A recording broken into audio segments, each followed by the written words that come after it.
Chapter आपका atomic structure चल रहा है। एटॉमिक स्ट्रक्चर में मैं आपको लास्ट लेक्चर में मैंने बताया था about the relation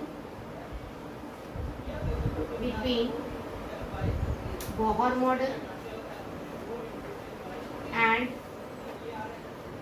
second one is your de Broglie equation.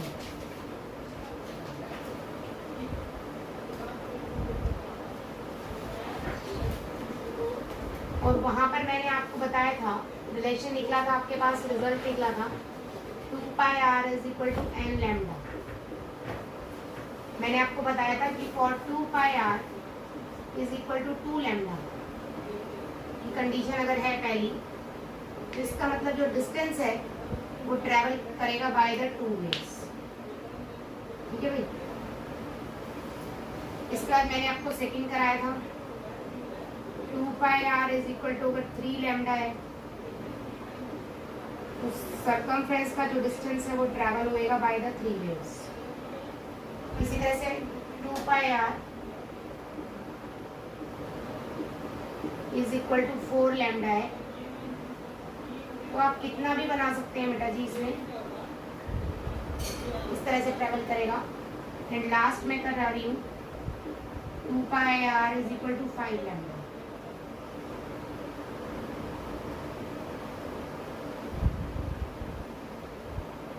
तो इस तरह से आपकी वो कहता है कि जितनी नंबर ऑफ वेव्स होती हैं विद इनटू दैट मल्टीप्लिकेशन हमेशा किसके इक्वल आएगा, 2πr के इक्वल आएगा। तो नंबर ऑफ वेव्स आप देखना चाहें तो यहाँ दो कैसे, देखो यहाँ से स्टार्ट हुई, जो मैंने डार्क क्वेश्चन किया है यहाँ खत्म हो गई,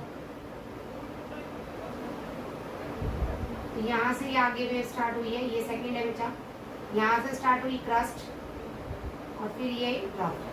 इस तरह से दो वेव्स, तीन वेव्स यहाँ पर आपकी, दो यहाँ 3 यहाँ 4 यहाँ 5। ठीक है। आज मैं आपको नेक्स्ट टॉपिक स्टार्ट करा रही हूँ बिल्कुल fresh, that is orbits and orbitals के बीच में डिफरेंस। और ऑर्बिट्स और ऑर्बिटल्स होते क्या हैं, ये बहुत इंपॉर्टेंट है बेटा। ऑर्बिट्स दैट इज ऑर्बिट, ले लो simple, and orbital.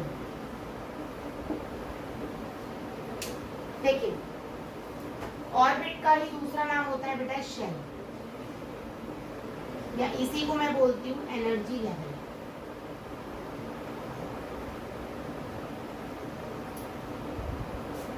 Path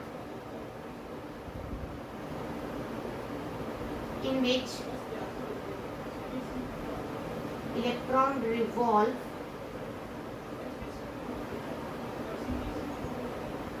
around the nucleus। जैसे ध्यान से समझिए बेटा कि मैंने ये न्यूक्लियस ले लिया, ये मेरा राउंड पाथ है। बोहर मॉडल ने क्या कहा था कि इलेक्ट्रॉन्स जो है सर्कुलर पाथ में ऑर्बिट में मूव कर रहे हैं, तो वही चीज ये जो राउंड पाथ है जिसमें इलेक्ट्रॉन मेरा मूव कर रहा है, इसी को मैंने नाम दिया है ऑर्बिट। ठीक है। दूसरी बात करते हैं बेटा ऑर्बिटल्स की। ऑर्बिटल्स के बारे में स्क्रॉडिंगर ने बताया था, उन्होंने बोला region where electrons finding probability is maximum। वो रीजन जहां पर इलेक्ट्रॉन्स के होने की प्रोबेबिलिटी क्या होगी, मैक्सिमम होगी। फॉर एग्जाम्पल ये न्यूक्लियस ले लिया मैंने, ये आपका ऑर्बिट है बेटा। अब ऑर्बिट चाहे अपना सारा का सारा टाइम इसी पाथ पे घूमने में लगाता है, तो वो रीजन जहां पे ऑर्बिट में, कह रही हूँ कि इस रीजन में जो मैंने ब्लैक पार्ट से दिखाया है, इस रीजन में मेरा ऑर्बिट 90% मिलता है, तो मैक्सिममली इलेक्ट्रॉन मेरा इसी रीजन में हुआ, तो मैक्सिमम इलेक्ट्रॉन जहां पर मिलेगा उसे हम बोलेंगे ऑर्बिटल। अब ये बात समझने की कोशिश कीजिए आप प्लीज। जैसे मैंने पूरी एक बिल्डिंग ले ली, पूरा एक घर ले लिया, पहले समझिए। ठीक है, पूरा एक घर ले लिया मैंने, पूरी बिल्डिंग ले रखी है मैंने, तो पूरी बिल्डिंग में अगर स्टूडेंट रहते हैं, हॉस्टल है वो, ठीक है, तो पूरी बिल्डिंग आपकी क्या होगी, ऑर्बिट कि वहाँ कहीं पर भी इलेक्ट्रॉन हो सकता है, मतलब वहाँ कहीं पर भी आपको स्टूडेंट मिल सकते हैं। ठीक है, लेकिन मैं कह रही हूँ कि स्टूडेंट, ज्यादातर स्टूडेंट पढ़ने वाले हैं और वो कहाँ मिलेंगे, लाइब्रेरी में मिलेंगे। तो उस बिल्डिंग के लाइब्रेरी के अंदर मैक्सिमम स्टूडेंट मिलेंगे, मतलब स्टूडेंट्स के मिलने के चांसेस सबसे ज्यादा कहाँ है, लाइब्रेरी में। इसीलिए लाइब्रेरी को क्या बोल दिया, ऑर्बिट। तो बड़ी सी बिल्डिंग आपकी हो जाएगी ऑर्बिट, और उस बड़ी सी बिल्डिंग का पर्टिकुलर कमरा आपका क्या हो जाएगा, ऑर्बिटल। मैक्सिमम, ऐसे लिखो, it can have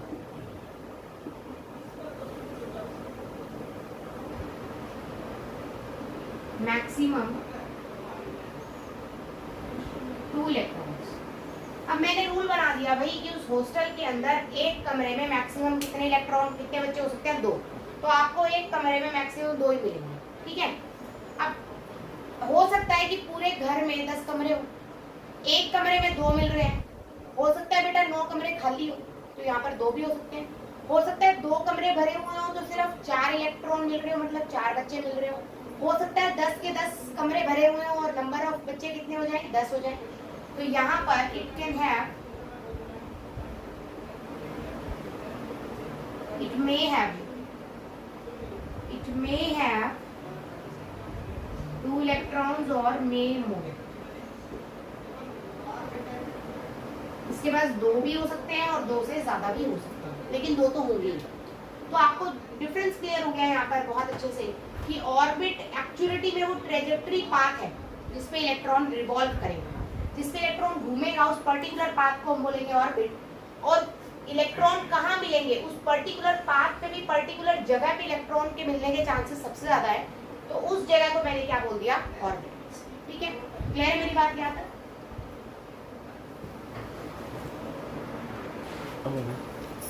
next topic is बेटा टाइप्स ऑफ ऑर्बिटल्स।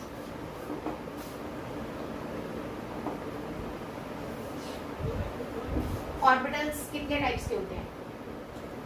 तो अगर मैं टाइप्स की बात करूं बेटा, S P D F, total 4 types के होते हैं। तो सबसे पहले मैं फर्स्ट को स्टार्ट कर रही हूँ, S ऑर्बिटल।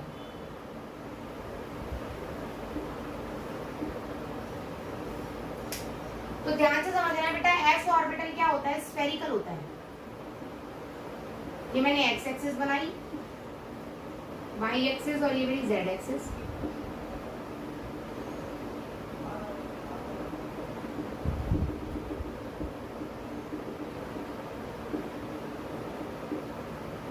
ठीक है, फुटबॉल है आपके पास।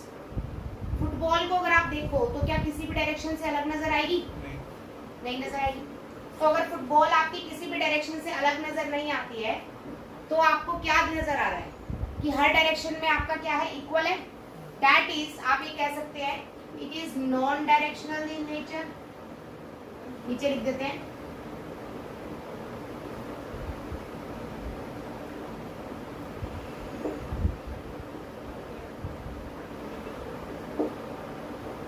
पहला पॉइंट। नॉन डायरेक्शनल का मतलब है किसी भी डायरेक्शन में पर्टिकुलर इलेक्ट्रॉन डेंसिटी कम या ज्यादा नहीं है।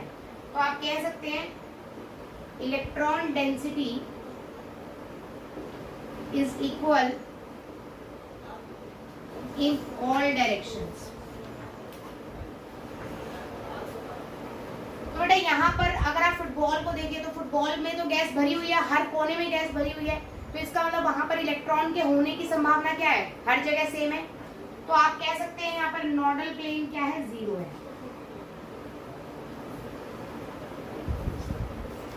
मैं टर्म डिफाइन कर रही हूँ बेटा, नोडल प्लेन पहले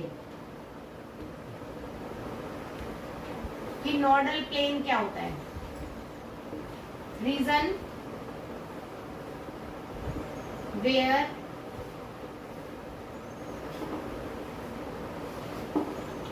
इलेक्ट्रॉन्स फाइंडिंग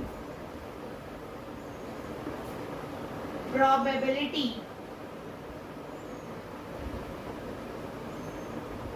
is 0। मतलब जहां पर इलेक्ट्रॉन्स के होने की संभावना बिल्कुल 0 हो जाएगी, उस रीजन को मैं बोलती हूँ नोडल प्लेन।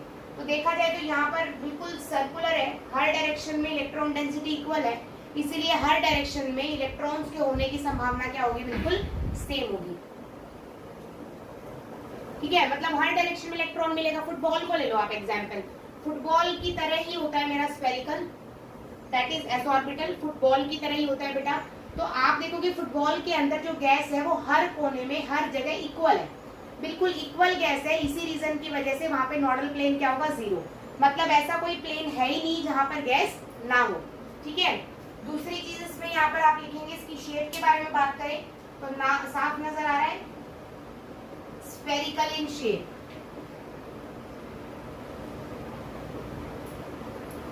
नेक्स्ट मैं आपको बी पार्ट करा रही हूँ बेटा, पी ऑर्बिटल।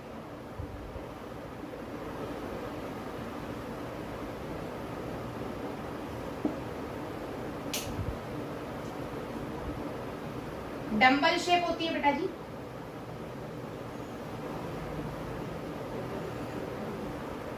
इस तरह से। तो शेप के बारे में बात करूं तो मैं डम्बल्ड शेप है बेटा।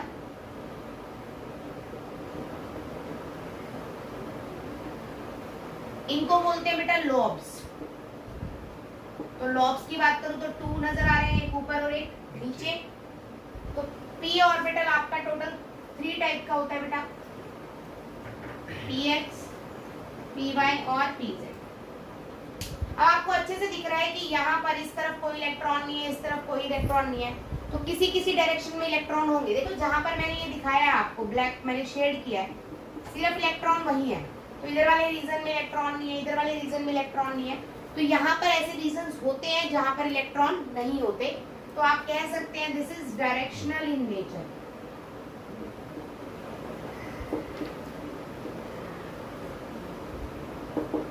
डायरेक्शनल का मतलब है बेटा electron density is not equal in all direction. Her direction में इलेक्ट्रॉन डेंसिटी इक्वल नहीं है। सबसे पहले मैं इसके अंदर आपको करा रही हूँ बेटा px। तो बेटा मैंने मान लिया यहाँ पर एक्सिस है, एक्स एक्सिस पे आपको लॉब नजर आ रहा है। तो इसका मतलब एक्स एक्सिस पे लॉब नजर आ रहा है, तो कौन सी प्लेन पे, वाई और जेड प्लेन पे लॉब नहीं है। तो मैं कह सकती हूँ यहाँ पर नोडल प्लेन कौन कौन से होंगे, एक्स बोलो, वाई और जेड। ठीक है, क्लियर है मेरी बात। इसी तरह से बेटा मैंने पी वाई ले लिया राजा यहीं पर, तो मैंने एक्सिस कौन सी दे दी, ऊपर वाली मैंने वाई एक्सिस मान ली, तो मेरा इस तरह से बनेगा बेटा। यहाँ पर ये जो मैंने बनाया है सिर्फ इसमें इलेक्ट्रॉन है और उसके आसपास के एरिया में इलेक्ट्रॉन नहीं है। तो बेटा ये वाई पे है, तो नोडल प्लेन कहाँ पर इलेक्ट्रॉन नहीं है, दैट इज एक्स जेड। इसी तरह से मैं अगर पी जेड बनाऊं, तो अगर मैंने इस तरफ z एक्सिस ले लिया तो यहाँ पर इलेक्ट्रॉन्स होंगे आसानी से। तो यहाँ पर नोडल प्लेन कितने होंगे बेटा, that is x1। This is important कि नोडल प्लेन कितने कितने होते हैं और कहाँ पर कौन कौन से होंगे। तो जो लॉब नजर आ रहे हैं, जो पार्ट मैंने शेड किया है, सिर्फ उस पार्ट में इलेक्ट्रॉन है, उसके दूसरे प्लेन में वो क्या है, इलेक्ट्रॉन्स प्रेजेंट नहीं है। तो यहाँ पर मैंने आपको 2 तरह के बताए बेटा, S orbital and P orbital. आगे डिस्कस करते हैं हम D and F. D orbitals के बारे में अगर बात करें तो बेटा इसकी डबल डंबल है, इस तरह से होती है। तो शेप की बात मैं करूं तो इट इज डबल डंबल।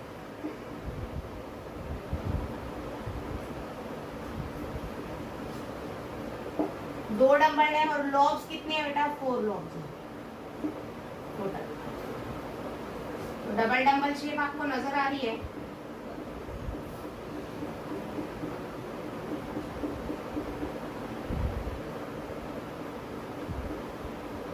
ठीक है, तो डी ऑर्बिटल की अगर मैं टाइप देखूं, बच्चा आपको दिख रहा है अभी यहाँ पर इधर भी नहीं है इलेक्ट्रॉन, इधर भी नहीं है, इधर भी नहीं है, तो कुछ प्लेस में इलेक्ट्रॉन्स नहीं है। तो आप कह सकते हैं electron density is not equal in all directions. 10 non directional in nature, sorry 10 directional in nature.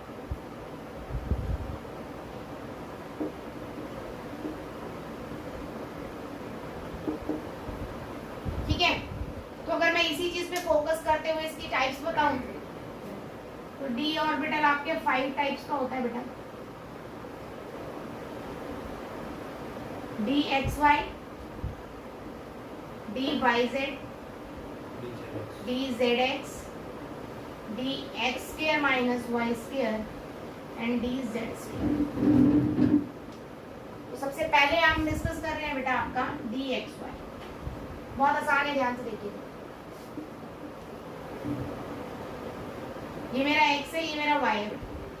तो x एक्सिस और y एक्सिस के बीच में 45 डिग्री पे लाई करता है। क्लियर हुई मेरी बात? यहाँ पर एंगल कितना है बेटा? 45 डिग्री। ठीक है, तो नॉर्मल प्लेन यहाँ पर दो बन जाएंगे।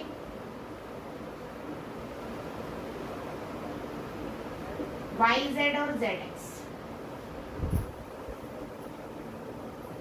दूसरा पॉइंट, इसको समझाऊंगी भी मैं अभी, 1 मिनट देखिएगा ध्यान से। दूसरा मैंने ले लिया कौन सा? D y z. यहाँ वाई ले लो बेटा, यहाँ जेड ले लो। डन। सेम एंगल कितने का होगा बेटा? 45 डिग्री। तो यहाँ नोडल प्लेन कौन से हो जाएंगे?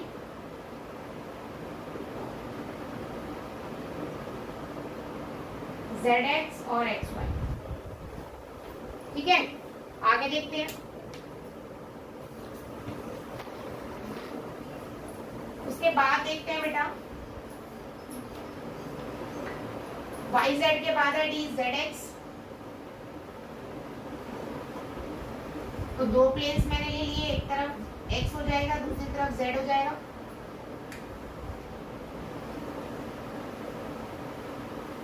तो यहाँ पर भी नॉर्मल प्लेन दो हो जाएंगे, XY एंड YZ। ये तो तीन बहुत सिंपल हो गए। अब जरा ध्यान से समझिएगा, dx स्क्वायर y स्क्वायर। अब इसको फोकस करें x स्क्वायर y स्क्वायर को, तो यहाँ पर x है, यहाँ y है। ध्यान से समझिए, ये अलोंग द एक्सिस आएगा बेटा। ये वाला भी दोनों लाइंस के बीच में है, तो बिटवीन द एक्सिस है एट 45 डिग्री। ये वाला भी बिटवीन द एक्सिस है एट 45 डिग्री। ये वाला भी बिटवीन द एक्सिस है एट 45 डिग्री। ये होगा बेटा along the axis at 0 degree. ठीक है, नॉर्मल प्लेन यहां पर भी सेम, एक्स और वाई आपको नजर आ रहे हैं। तो मैं यहाँ नाम नहीं लिखूंगी क्योंकि 3D देखो, एक तो यहाँ पर इस प्लेन में आपको इलेक्ट्रॉन नहीं मिलेंगे। मैं ब्लैक से दिखा देती हूँ। इस प्लेन में बेटा आपको इलेक्ट्रॉन्स नहीं मिलेंगे। ठीक है, इसी तरह से यहाँ पर भी आपको इलेक्ट्रॉन्स नहीं मिलेंगे। तो यहाँ पर भी इलेक्ट्रॉन नॉर्मल प्लेन्स टोटल दो होते हैं। नाम मैं आपको नहीं बता रही हूँ, मैं आपको बाद में बताऊंगी इनके नाम किस तरह से आप दे सकते हैं। तो यहाँ पर भी आपके नॉर्मल प्लेन्स क्या है? दो हैं। लास्ट में बात कर रही हूँ fifth one, that is D z square की। इसको भी समझाना है, इसलिए रब नहीं कर रहे हैं।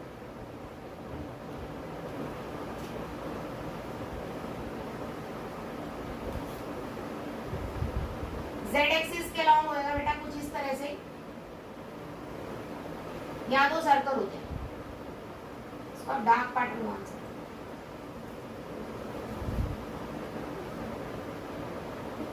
तो नॉर्डल प्लेन ये अकेला ऐसा है जिसमें नॉर्डल प्लेन 0 होता है। एस ऑर्बिटल में भी नॉर्डल प्लेन 0 है और इस ऑर्बिटल में भी नॉर्डल प्लेन क्या है? 0 है। अब जरा ध्यान से समझिए, आप सबको ये 4 लॉब्स नजर आ रहे हैं, 1 2 3 4। ठीक है, फर्स्ट वाले केस में कुछ इस तरह का केस आपको नजर आ रहा है, इस तरह से नजर आएंगे। 2 लॉब ये नजर आएंगे, 2 ये नजर आएंगे। सेकंड केस में भी कुछ इसी तरह का केस नजर आ रहा है।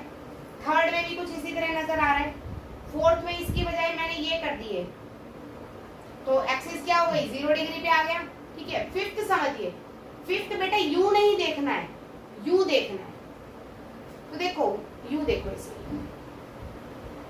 तो बेटा ये तो ऊपर एक लॉब नजर आ रहा है, एक लॉब नीचे नजर आ रहा है। रेड वाले मार्कर का देखो, ऊपर लॉब एक लॉब नीचे, इसका तो सिर्फ गोला नजर आ रहा है। तो यही चीज यहाँ दिखाई देगी, एक लॉब वही सेम 90 पे नजर आ रहा है आपको, और दूसरे का सिर्फ गोला नजर आ रहा है। क्लियर? तो देखने का पोजीशन बदल गया है, वही ये कौन सा, dx² माइनस z²। इसको सीधा देखने की बजाय हमने 90 डिग्री रोटेट करके देखा है, तो आपका बन जाएगा dz²। अब मैं बात करूं f ऑर्बिटल की, तो f ऑर्बिटल टोटल 7 टाइप्स के होते हैं बेटा, लेकिन वो इतने कॉम्प्लेक्स होते हैं कि वो आपके सिलेबस में नहीं है। आपके सिलेबस में तो d ऑर्बिटल भी नहीं था, थोड़ा सा ही रिव्यू था, बट मैंने आपको डिटेल कराया है मॉडल प्लेन्स एंड ऑल। तो बात करते हैं f ऑर्बिटल की, तो f ऑर्बिटल को आप स्किप करेंगे। ठीक है, कल हम नया टॉपिक स्टार्ट करेंगे, क्वांटम नंबर्स। लास्ट टॉपिक है आपके चैप्टर का।